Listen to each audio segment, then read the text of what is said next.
Alright guys, so we're going to go over how I like to wrap hands. There's 1,000 different ways to wrap hands. I'm just going to go over one of the versions I like to use with most of my fighters.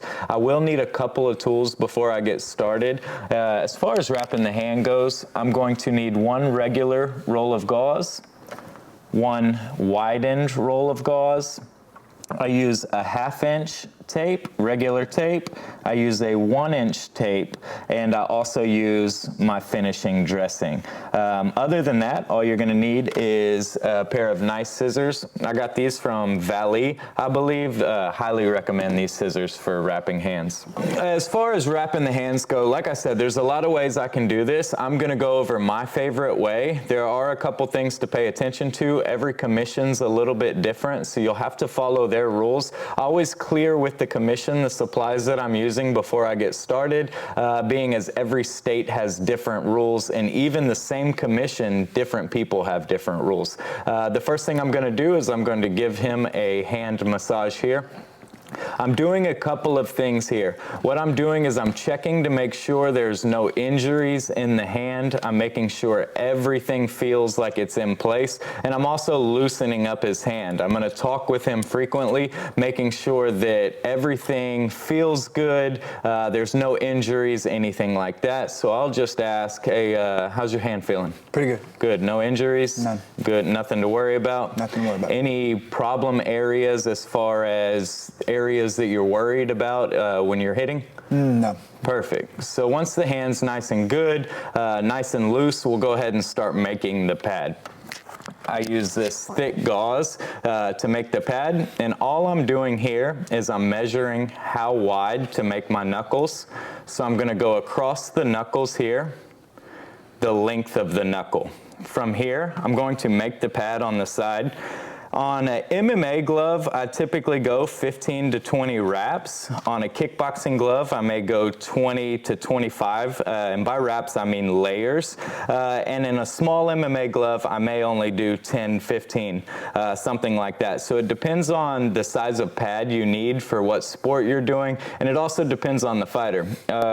What size pad? Do you normally like a thick pad? Do you like a thin pad? Does it matter to you? It really doesn't matter to me. Okay, perfect. So we're going to go under the assumption just for this wrap that he's doing MMA. I'm going to give a solid 15 wraps or layers here. And the more you do it, the more you'll feel comfortable making these pads based on how thick you like to have them. I like a thicker pad. I like giving a little extra protection to the fighter. So I'm going to go about 15, 20 layers here, and really just give him a nice sized pad to fit over his knuckle. Keep in mind when you're making this pad that you are going to double it, so I would recommend that every once in a while you fold it in half, and it'll give you a good idea of how thick your pad's going to be. Once I've got the amount of layers that I need, I'm just going to cut.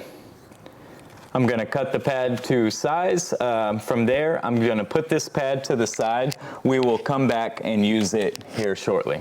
So the first thing I'm going to do is I'm going to cover his hand in gauze. The main concept here is I'm working on covering the skin with gauze. This isn't my protection layer. I just need a barrier between the tape and his skin. So I'm going to start at the wrist, always working from the thumb towards the pinky. And I'm just going to be covering tape, or covering skin. You'll notice here that I can still see skin through. A good indicator that I'm where I need to be is when I can no longer see skin and it's all white. So I'm gonna go 1.5 layers up the wrist, and I'm just covering skin here, giving them a nice protected layer, and then I'll work up towards the hand. I come up towards the pinky. I'm giving a nice knuckle pad here, and I'm covering skin. My main focus is to make it white, cover the skin, give him a good barrier between the tape and his hand. I'm then going to start making my X's, coming up, just like I was doing a normal Thai wrap. We wrap our hands like this in traditional Muay Thai. Nothing's different here. I'll come around the thumb, and same concept. Make sure that when you go onto the bottom, you are not going across. You're staying either up top or on bottom. Anytime you need to cross over, do it from the back side. That way we can keep that thumb or this palm area nice and clear. So I'm just covering all the skin areas until it looks solid here. At this point, I want to add my pad, so I'm going to bring the pad in, and I go halfway. I do not bring the pad all the way down. Where this line is, I want to put the pad halfway onto that line, and I'm going to wrap half the pad in. Once I've wrapped half the pad in, I can then fold the pad over and lock in the full pad.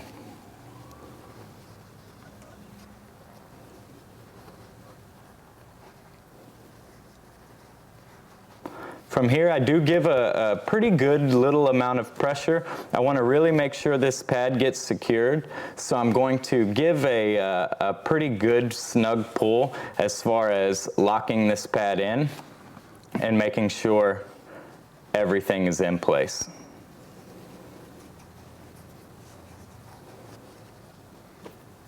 Now at this point, there's a couple things that I can do. On this one, what I'm going to do is more of a traditional Thai wrap. So instead of just going regular, I'm going to twist my gauze. And what I'm doing here is I'm just creating a rope. I want a nice rope going across, and it'll make more sense once I do my fingers, but I'm creating a nice solid layer on the back to come around.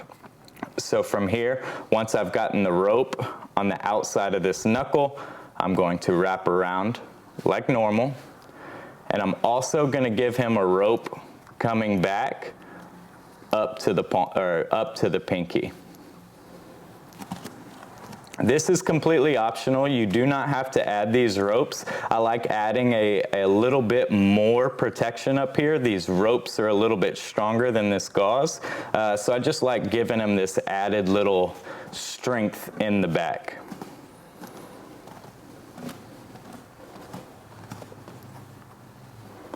Once I've gotten my ropes locked in, I'm going to start working on my fingers. So I can cut at this point. And this is where I need to be a little mindful. In Texas, we're not allowed to stack gauze and tape, meaning if I put tape down, I can no longer put gauze on top of the tape. Texas is one of the only commissions that makes this a rule, so knowing that because I'm going to be still using gauze, I'm only locking in this back side. I'm not bringing tape up here yet, and I'll show why, because I can't have any more gauze over the tape. In a lot of states, they don't care, so just know that if your commission does allow stacking, you don't have to worry about this, but for Texas, we need to be very careful. No tape goes, or no gauze goes on top of tape once the gauze is down. So from here, I'm just gonna grab some more gauze. I get a good 1.5 foot section and cut. This is the area where most wrappers like to tape. I don't like using tape. I'd rather use gauze, and the reason I want gauze instead of tape is because if you've wrapped with tape long enough, you'll notice that you can get a lot of pinching with tape, and it's just not as comfortable for the fighter. So I'm going to tie a knot here, and I'm going to twist a rope as well. He's going to turn his hand over. And my only goal here is to lock in this pad on the knuckle. So what I'm gonna do is I'm gonna have him make a fist, and I'm going across to the back of the hand. I really wanna make sure that I have a clear knuckle here, and now I need to lock this rope in. Now this is where it becomes important that I'm not going over the tape, and why I kept the tape back here. I want to keep the tape ahead of this tape, that way I'm not stacking. So I will hold here, and I will lock this in. And I just do one layer around to lock my tape in. and I can cut this tape here so that this tape or this gauze is not going over this tape. Keep in mind this is only for Texas, but something to pay attention to. Now before I go on, I will ask the fighter, I will say, hey, will you open and close your fist for me? Is everything okay? Yep. No pinching, anything like that? Nope. Everything feels nice and secure? Perfect. And it's super important that you guys stay communicating with your fighter. If at any point he feels uncomfortable, I want to know first. So I really am going to ask him a lot of questions. I'm going to make sure everything feels comfortable. At the end of the day, he's the one fighting, not me. So I want to make sure that he's happy with what he's getting and he's not feeling discomfort in any of the areas. Another thing you'll notice too while you're wrapping these guys' hands, these guys are nervous. They're having a rough day. They're sitting back here. They're super nervous about their fight coming up. So a lot of times, especially if they're not my fighter, I'll talk with them. I'll say, hey man, you excited? How you feeling? You know what I mean? Don't worry too much about it, but I'll kind of comfort him through this. Nobody that's on that side is overly confident. They're all subconsciously a little bit worried, so I'll try to talk with them a little bit and make them feel better about the fight coming up. Make a fist. This middle knuckle, I'm gonna go straight back, and I really wanna make a solid knuckle here, making sure that there's clear knuckles, and I'm just going straight back on the middle finger. And same concept, I'm locking in, not going gauze over tape, keeping everything nice and separate.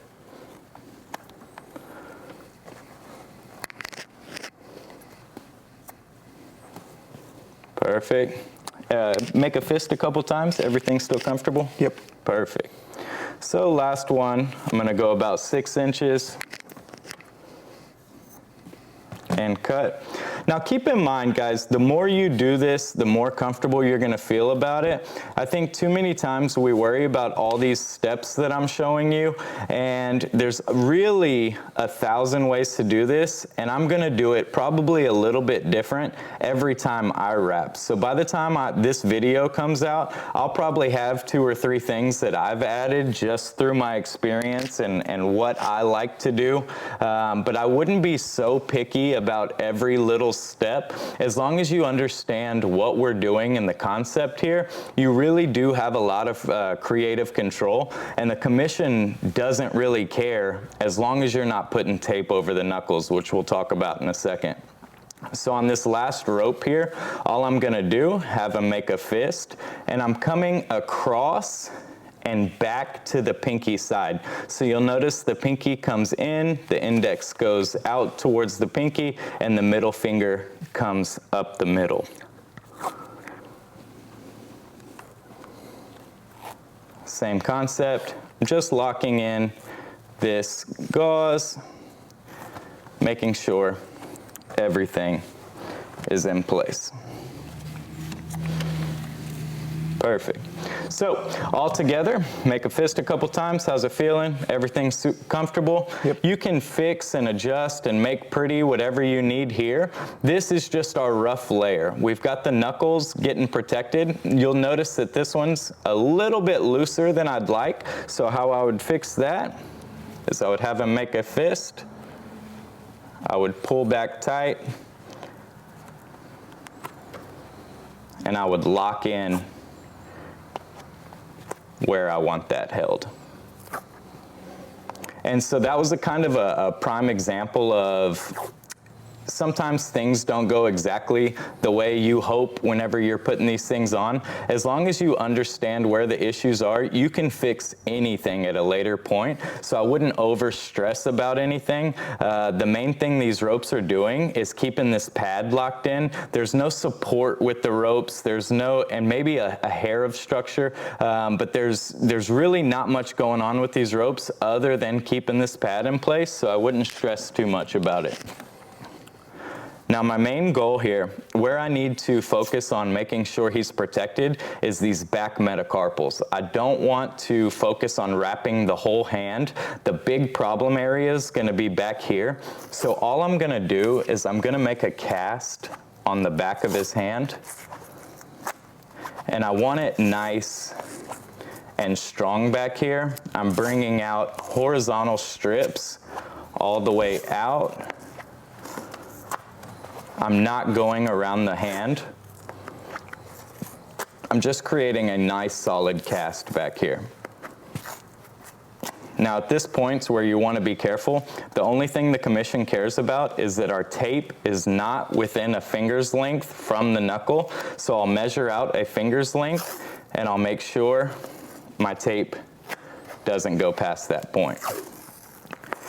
I'll usually do 1 or 2 layers here to create some structure on the back of the hand. And if this is a big puncher, I'm gonna go vertical as well, and if I have time.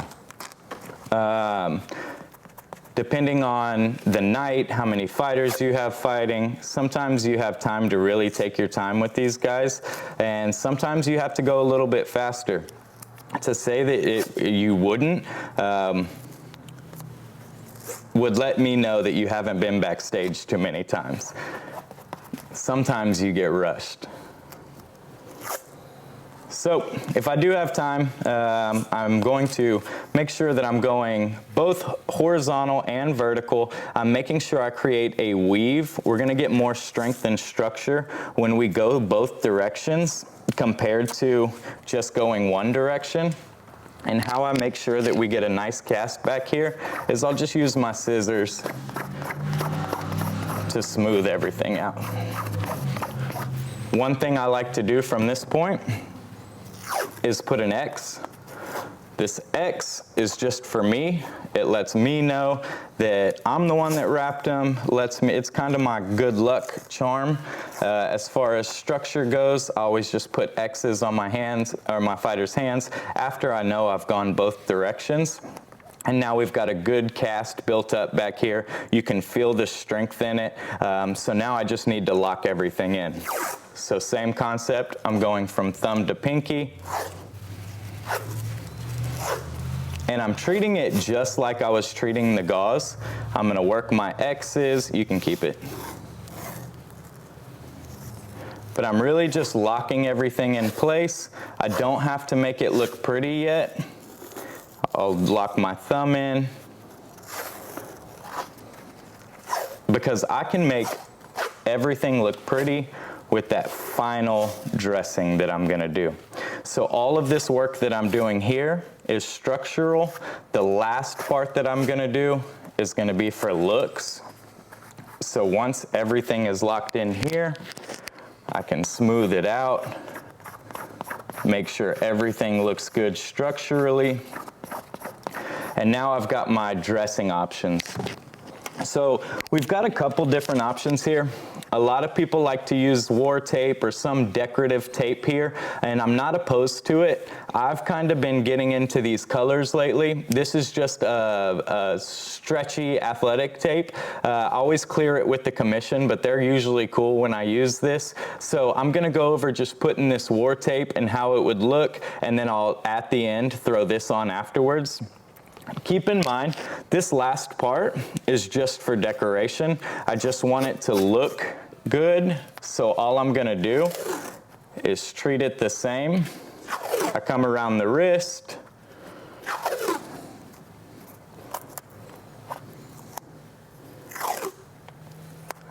I do my vertical strips.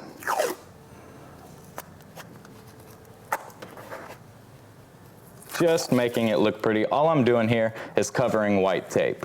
I'm not adding any more structure. Even though this is athletic tape, it is technically adding more structure. The goal here is to just cover white tape. So I'm just focused on getting that white covered up.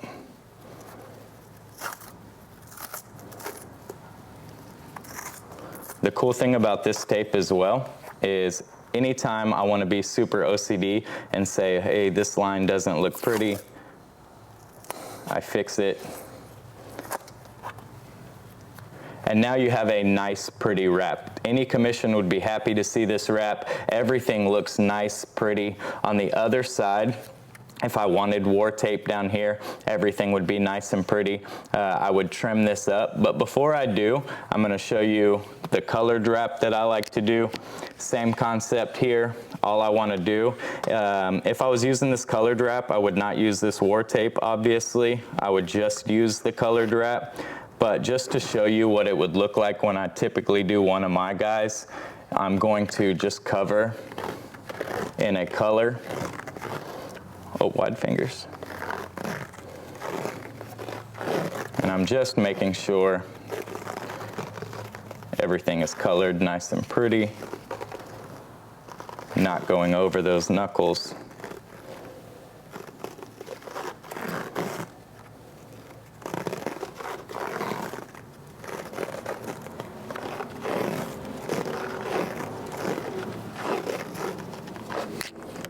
And now we have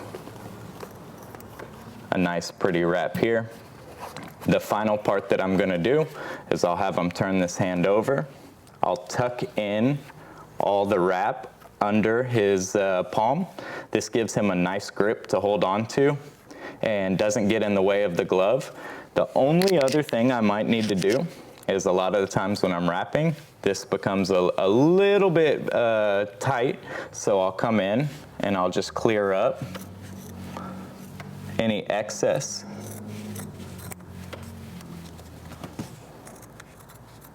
On the hand, and I can tuck any of this gauze under the tape. So you notice that on this underside, everything looks nice and pretty. On the underside, everything's clean here. Everything is covered and protected. On the outside, you'll notice everything is locked in. It's solid and pretty. The knuckles are individualized and they're exposed. They do not have any tape on it from an inch back or a finger length back, and everything looks solid. Does it feel okay? Yes.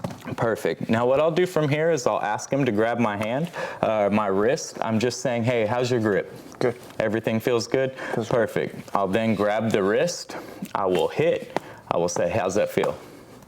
Now, when I've been doing this for a long time, I usually bring my hand up and they're gonna high five me. I don't want them to high five me. So I stopped bringing my hand up because I got tired of getting high fives. Not only that, these guys are nervous. And so what'll happen is I'll say, hey, hit my hand. And it's, the coordination's really bad, and so I don't want them feeling even more self-conscious before the fight. So now I'll just grab the wrist. I'll check it myself because I don't want him being worried about his coordination right before the fight. From there, everything looks good. I'll do the other hand the exact same way, and that's about it. This is my favorite way to wrap. I wrap differently depending on who I'm going with and how thick they want it. There's 1,000 ways to do it, but this so far is my favorite one.